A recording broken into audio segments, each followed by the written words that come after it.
My expectations were higher, I'll just say that much. 6:05 as we get it rolling on a Friday. Thanks for ending your week with us on KCMO Talk Radio. So Jimmy Fallon was hosting last night, and he had on Greg Gutfeld from Fox News. And with the upheaval in late-night TV the last couple of weeks, Colbert, Fallon's hanging on, Kimmel's hanging on, Stern's out, of course. You know, that's another big media story of the last couple of weeks. I said it was brilliant for Jimmy Fallon to welcome Greg Gutfeld onto his show. Greg Gutfeld, of course, is the comedian who's on Fox News. He's on The Five. He's got his own show. And I don't believe, and nobody will ever convince me, it is a coincidence that days after Stephen Colbert gets blown out, in part because of his hyper-partisan politics. Not the only reason. People like to oversimplify this stuff.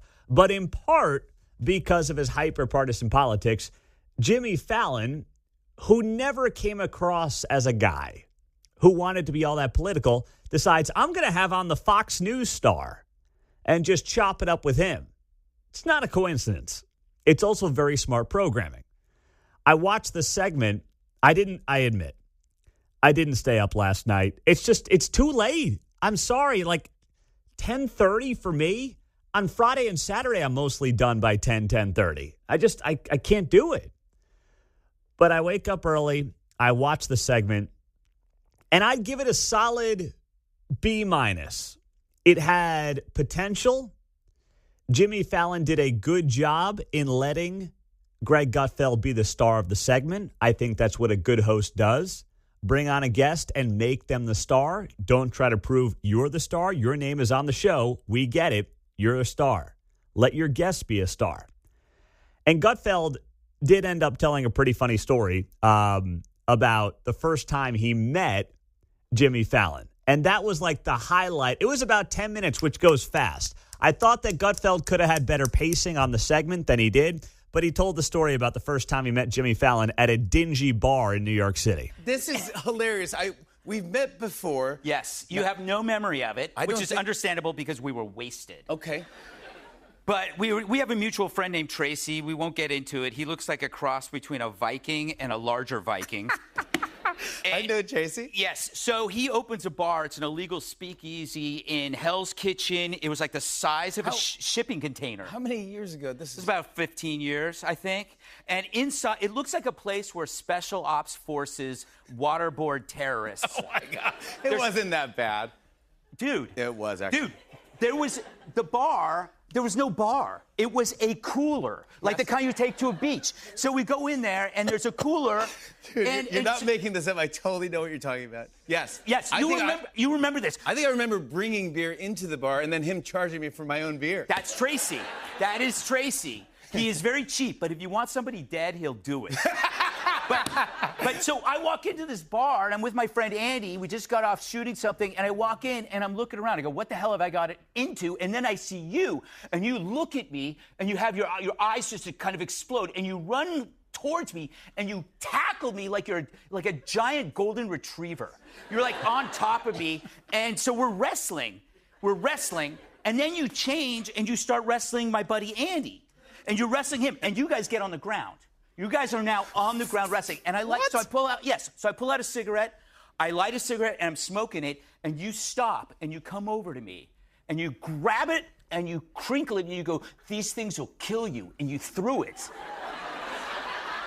And then I go, dude, I'm not rich. You're rich. I have to put, cigarettes are expensive in New York City. I yell, and all of a sudden your face changed, and you looked sad. And then you left. Yeah. Nice to see you. And then 5 minutes later, you come back with a fresh pack of Parliaments, and you hand them to me, and you go, here, and I go, that was really sweet. You want me to die. But then, so get this. So we're smoking and we're drinking. It's really weird, and then That was the opening story that Greg Gutfeld shared last night on Jimmy Fallon. That's actually what I say to John every morning when he's drinking his Dr. Pepper at 5 a.m. I'm like, that stuff's going to kill you, John. It's going to kill you. And then I buy him another 2-liter bottle of it later just because I feel bad. But it was solid. It was fine. I thought that the jokes took too long to develop. When you've got 10 minutes, man, you have got to keep it moving. You've got to let it rip. You've got to tighten everything up when you know you've got 10 minutes.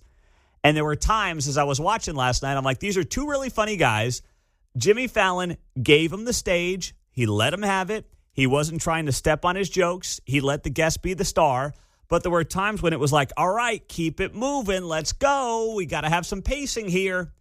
And I'll give it a solid B-. I have more clips that you'll hear throughout the morning here on KCMO Talk Radio 95.7 FM. They also promoted a new game show that Greg Gutfeld is set to launch on Fox. So they gave him some promotional time as well. But did it meet my very lofty expectations? No, it didn't. But it was solid, and it was nice to see just two funny guys sitting next to each other, telling old stories and telling jokes. If nothing else, that was refreshing in an era when late night has become nothing but stupid politics by most of the people involved. Not as much Jimmy Fallon, but most of the other people involved. Now, something that I wish was a joke was this story from KCTV5 here locally. 6 months after the Center School District superintendent resigned, new documents show how much the district paid her and the accusations involved in her quietly leaving. This number is going to blow you away. Dr. Yolanda Cargill worked as the district superintendent for 5 years. On Thursday, KCTV5 investigated and obtained multiple documents through a Missouri Sunshine request. They got a copy of the settlement agreement, they got a copy of her contract, and they got a copy of the board minutes from earlier this year. According to the settlement, the district agreed to pay Dr. Cargill $470,000. I'm not worth your Red Lobster money. Nearly $500,000 to a superintendent. It said that she filed a charge of discrimination against the district with the U.S. Equal Opportunity Commission and the Missouri Commission on Human Rights. Dr. Cargill had accused the district of unlawful employment practices. Her contract had a base salary of $197,000. So the settlement is just over 2 1/3 times her pay. It also said they mutually agreed for her to resign on the 8th day after signing the agreement. She sent in her resignation on February 1 of this year, and naturally, she did not want to comment on the story to KCTV5. We have such a massive problem in government employees suing basically us, the taxpayer. We're seeing this in Kansas City, Missouri with City Hall, right? The fallout from the Brian Platt firing. He's the Kansas City, Missouri city manager. We see this in school districts now in too many cases. And remember, it's your money. It is your money. In this case, if you feed into the Center School District, you're paying, and that's, listen, there's a lot of people who are living in difficult financial situations in the Center School District. Their tax dollars just paid out $500,000 to the superintendent because she was able to claim and file a case against them when it comes to discrimination. I mean, I'm telling you, I don't want to assume the worst of everybody, but it's getting harder and harder for me to not do that when you have so many of these government employees just suing these cities, these school districts, and as a result, taking money out of your pocket. That's ultimately what they're doing here, John. I can't remember where I saw it. I'd like to attribute credit, but it said that's the best paying gig in this town, being a fired superintendent. Oh, yeah. Dennis Carpenter out at Lee Summit. I think he got close to $1 million. Districts paying out, yeah. Yeah, I mean, that's great. A couple of them paying like 2 at once. Yes, that's right. And this is happening all over Kansas City. And they're using your tax dollars, your property tax dollars. And then every year they raise your property tax, and then they're like, sorry, we got no choice. Meantime, the product is worse than it's ever been. Coming up next on KCMO Talk Radio, a friend of this show found himself in the White House yesterday. Why? We have the audio to tell you coming up next on KCMO. I'm scrolling through social media yesterday, and, you know, there's all these videos that show up every day in my feed of things going on in the White House. And I'm like, I know that guy. He's right there. He's a friend of the show. And he was Steve Moore, former economist under President Trump during his first term. Now he owns Unleashed Prosperity. He's on Fox all the time. He's even on CNN once in a while. And he was on the show on Monday. He's a really good economist. He's entertaining on the air. A lot of energy, a lot of fun. It always looks like him and John are having a ball on the other side of the glass before he comes on here on KCMO Talk Radio. And I see him at the White House yesterday, John. He was looking good, man. Yeah, he's very jovial. Yeah. Talk a little bit of sports, everything. Oh, he loves it. He's always a good time. He's the same guy off the air that he is on the air. Yeah. That's just how he comes across. It's not like he's Mr. Grumpy to John, and then he comes on, hey, how's it going, everybody? He's just a happy-go-lucky kind of guy. A lot of energy, too. Although he thinks I'm like 20 years older than I am. That's the one thing about Steve Moore. He's like, Pete, you remember the Reagan years? I'm like, no, I was born at the tail end of them there. Sorry, Steve. No, I don't. But anyway, Steve Moore goes to the White House yesterday, and he does a presentation next to the President of the United States highlighting some of the major economic successes. And it's a long clip, so we'll play some of this, go through the clip. Here was Steve Moore yesterday next to Donald Trump. And so I called the president because I had some very good news from some new data that we've been able to put together that no one has ever seen before, and I'll just very quickly go through these. So I was telling the president that he did the right thing in calling for a new head of the Bureau of Labor Statistics, because this shows that over the last 2 years of the Biden administration, the BLS overestimated job creation by 1.5 million jobs. Mr. President, that's a gigantic error. And I don't know if she's, I'm not It might not have been an error. That's the bad part. If it was an error, it would be one thing. I don't think it's an error. I think they did it purposely. Whether that, you may well be right, but even if it wasn't purposefully, it's incompetence. Right. Steve's trying to hedge himself there. Well, I don't know about, no, well, even if you're right, no matter what, Mr. President, that's incompetency. Had the Heisman Trophy stiff arm, was Yes. Steve's trying to do his best to basically not get shellacked there by the president standing right next to him, even though he's trying to disagree without being disagreeable, is basically what's going on there with Steve Moore and President Trump. Let's continue. Okay, so 1.5 million jobs overestimated. We have access to the some data that no one else does on what has happened month by month with median household income. This is based on unpublished Census Bureau data. It will be released sometime in the next 6 months, but we get an advanced look at it. And so I was telling the president in his first 5 months in office, starting in January through the end of June, the average median household income adjusted for inflation for the average family in America is already up $1,174. That's an incredible number. Yeah. Just came out. Just came out. So that's a giant gain. And if I would have said this, nobody would have believed it. There's your number. We're doing well. So the next one compares, we finally have the 2024 data on what happened with real family income in the United States. And so what I did was I compared the record in Donald Trump's first term with the Joe Biden first term. And you can see that, by the way, these dotted lines here, Mr. President, that's COVID. So if it had not been for COVID, these numbers would have been substantially better. But even taking account President Trump's last year in 2020, we saw a $6,400 real after-inflation gain in income for the average family. And that compares with Joe Biden, which was a measly $551. So, Mr. President, you gain 10 times more income for the average family than Joe Biden. It's because of your policies. So that's Steve Moore yesterday at the White House. And the highlight there was that when factoring in inflation, in Donald Trump's first term, the average American household gained $6,400 in income. under Joe Biden. And I don't like how Steve called it Biden's first term. Can we call it Biden's only term? He's not coming back. Okay, trust me, Biden's done. Come on, man. Have you seen him walking around lately? He's toast. Under Biden, it was about $500.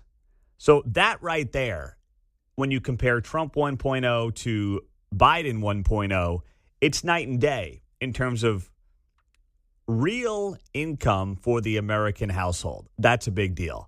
But then this next one is the biggest kicker. And if there's anything to take away from what Steve Moore was saying yesterday at the White House, friend of the show, I couldn't believe I saw him there yesterday. It was this. And that's taken into consideration COVID, which a lot of times you don't have to do that. But I'm very glad you did. We were over almost 8,000 until Look at that number. Yeah. Okay.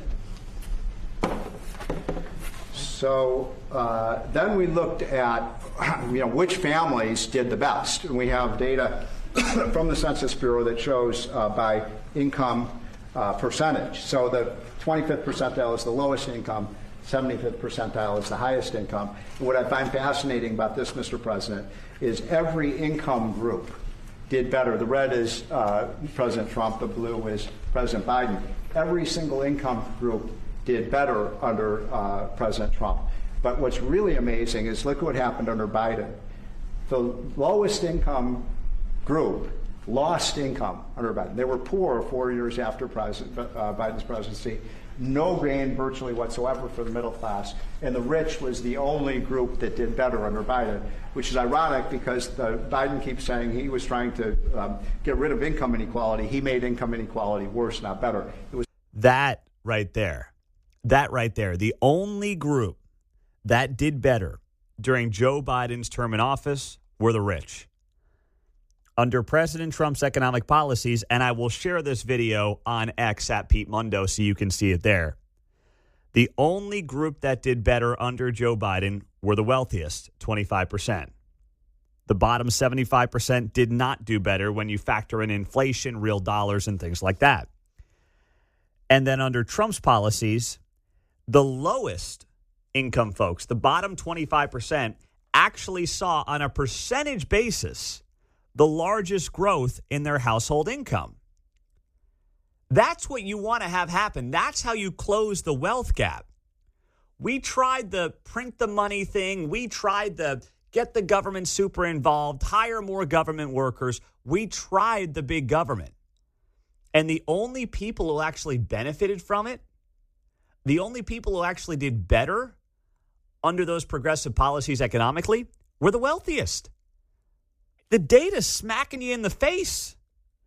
It's not an opinion anymore. It's a fact. The supply side economics do work, and they do help close the wealth gap. And you saw Steve Moore present that beautifully yesterday at the White House. I texted Steve. I said, great job yesterday, my man. He said, we'll do it on the show next week. I said, sounds great. Coming up, finally, a part of Kansas City is speaking up. We'll tell you why and who next. Speak up now, Leawood. Start calling your representatives. Start calling your city council. Stop dragging your feet if you are in Leawood. And tell the people in charge in your community that you don't want a dopey baseball stadium in your backyard. I'm not quite sure why you would, but I've got to imagine if you polled this across Leawood, it would easily be 2-1 against it. But as we sit here and wait a little longer to figure out where exactly the Royals want to play baseball, is it going to be the old Sprint campus, now Aspiria campus in Overland Park on the border of Leawood? Is it going to be in North Kansas City? I suppose Washington Square Park is still in the mix. Where is it going to be? There's continuing to be concern as to what exactly a Major League Baseball stadium at that Aspiria campus would look like. It's the worst idea I could ever draw up. If I was drawing up bad places to put a baseball stadium in the Kansas City Metro, that would be right up there. So finally, Fox 4, good job by John Ketz, is able to get a statement from the city of Leawood. They wouldn't go on camera with him, which tells you all you need to know. That's everything right there, okay? They would not give him anything on camera. So Fox 4 reported that they got a statement from Leawood on Friday, July 25th.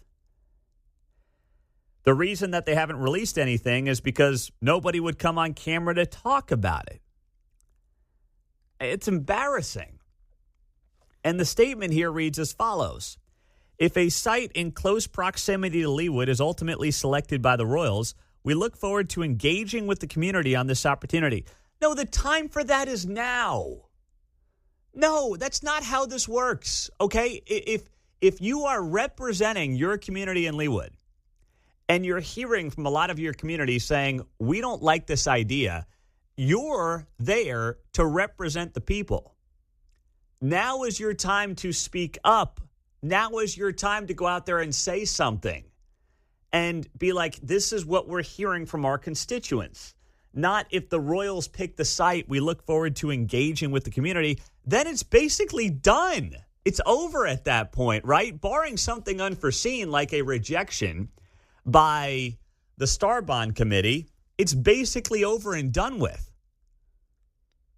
So you're doing this backwards because the people who are in charge in Leawood are probably hoping they pick the site. It might be good for their bottom line. And then they'll try to basically massage the taxpayer and the homeowners to the point where they accept what's coming their way, whether they like it or not. This is such a cop-out by leaders in Leawood. And here's part of the package from Fox 4. This is Jonathan Ketz. He did speak here on camera with State House Representative Sean Tarwater from Stillwell, who also brought up some of these concerns.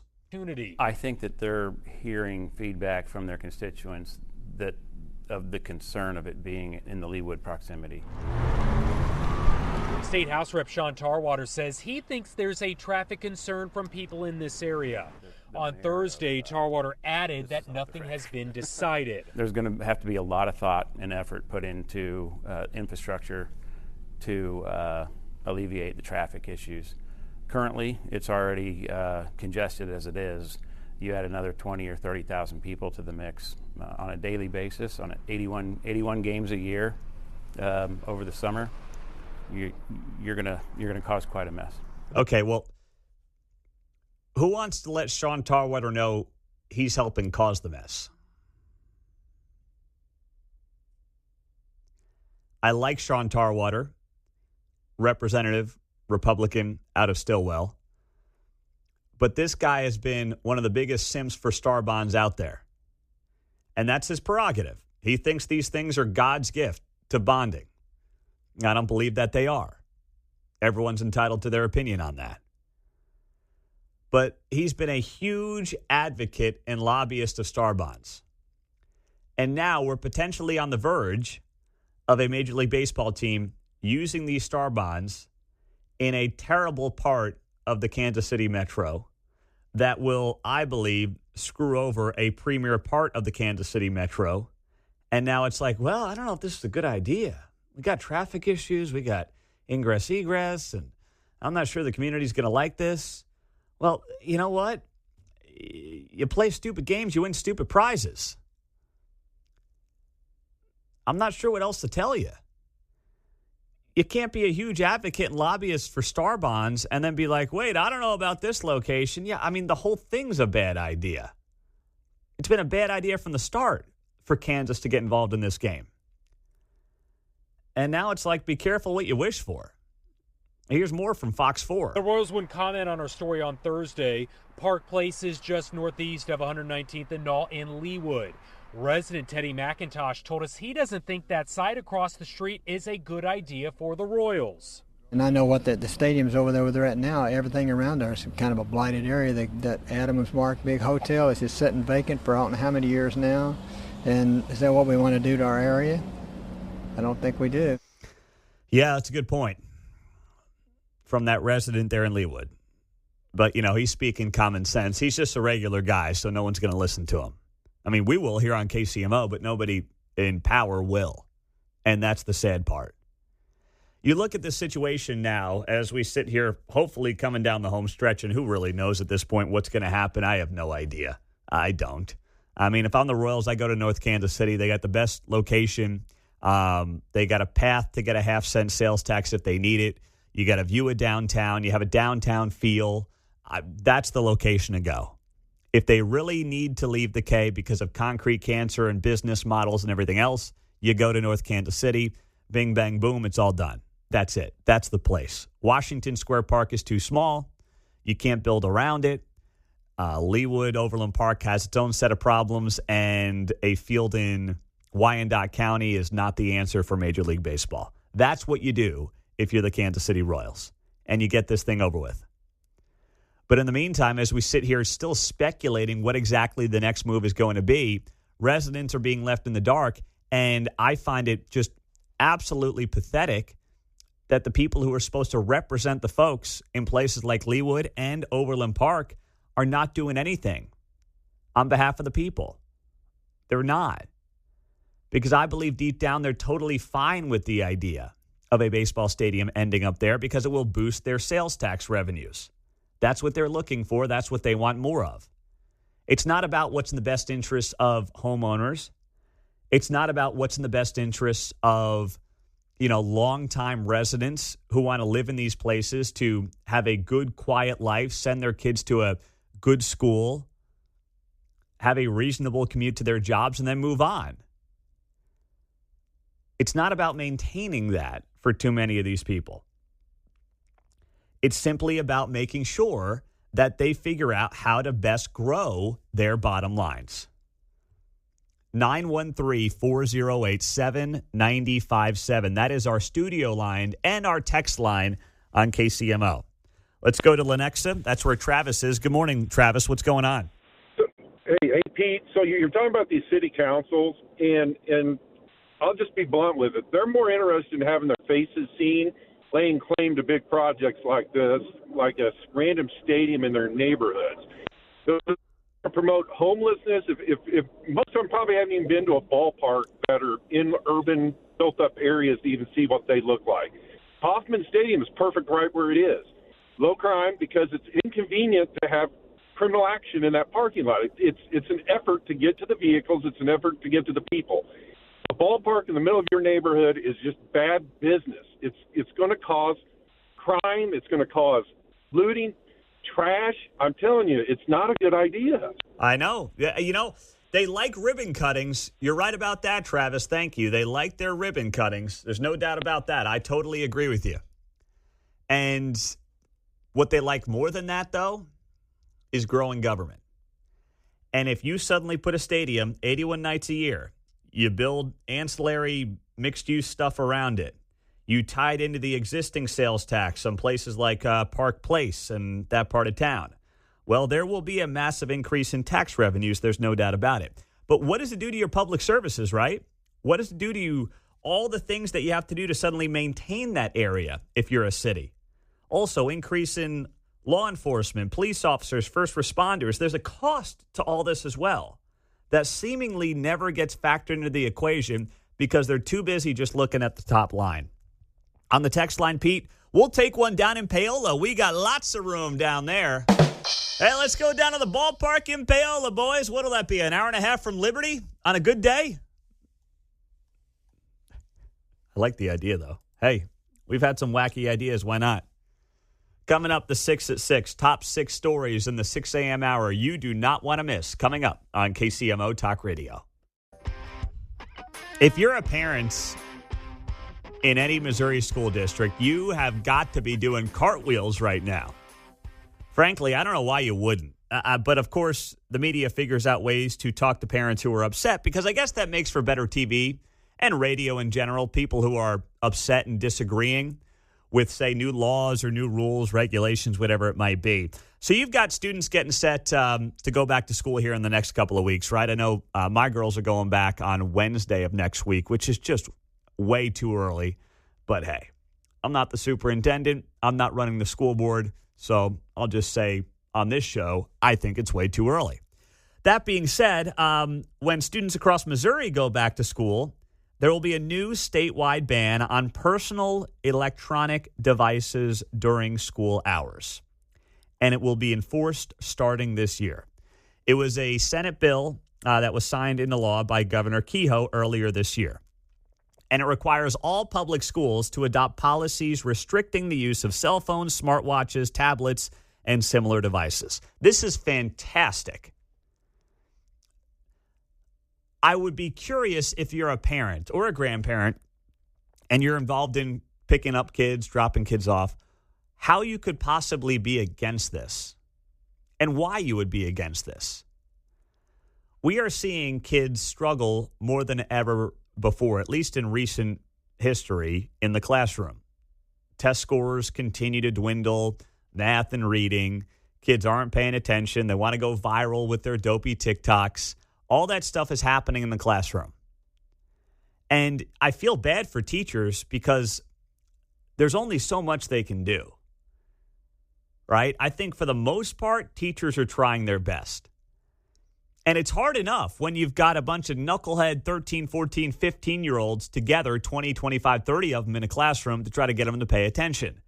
Now you have smartphones, basically handheld computers in their pockets at all times. It's hard enough for adults to monitor these things. Never mind kids whose brains aren't fully developed. We're getting smarter in terms of how we, no pun intended, smarter in terms of how we use and understand these smart devices. And it's long overdue for Missouri and Kansas to come to this conclusion that these things should not be anywhere near the classroom. You can't possibly expect a teenager to focus on whatever's happening on a whiteboard when they've got a handheld device in their pockets where they can actually look at things that they care about as a 14 and 15-year-old, John.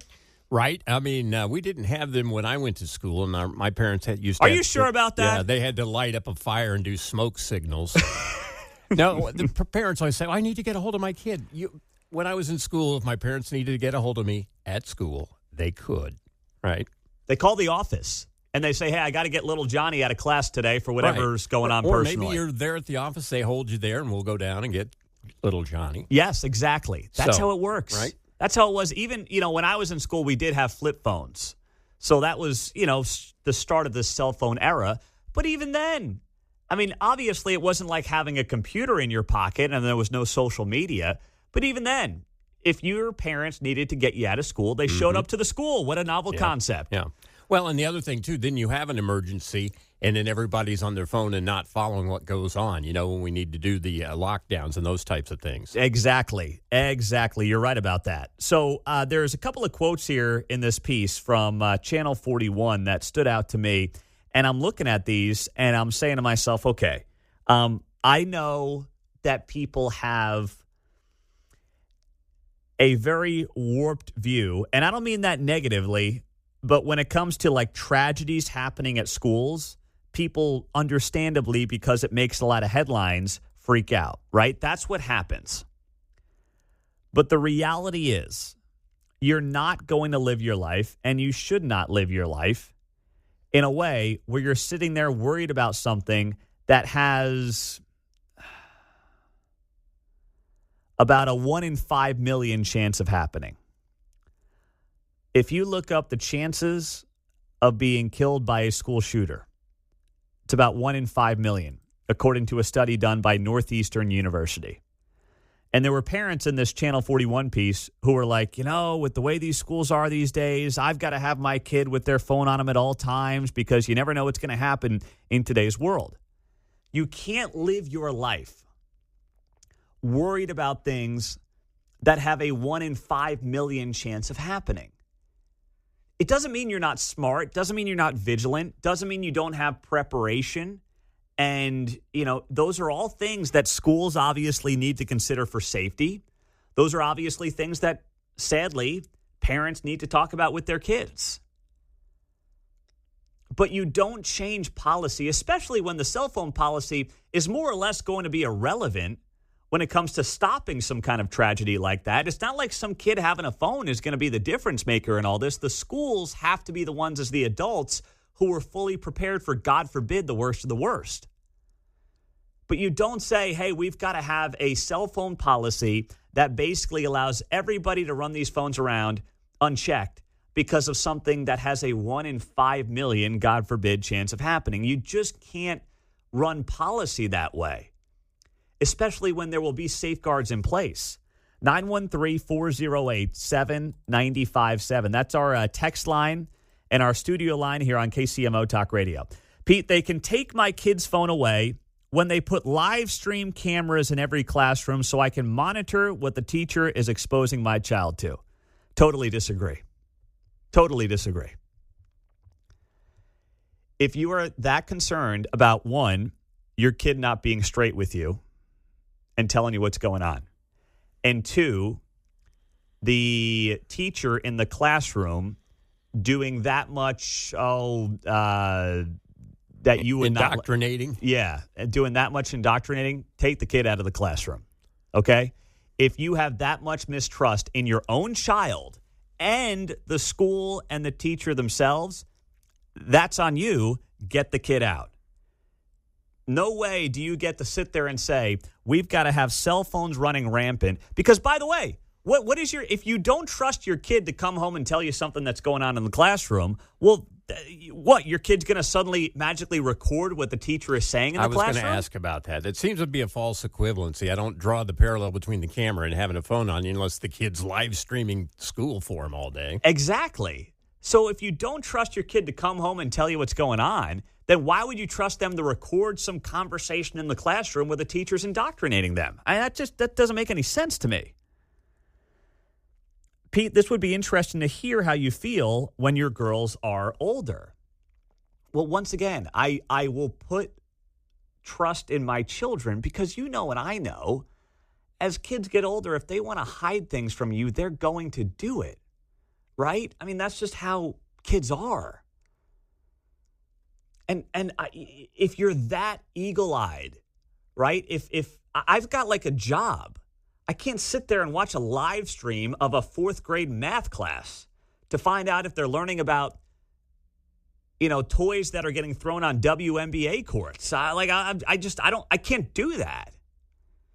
And if we have those concerns as parents, then you know what? Why are we sending them there to begin with anyway?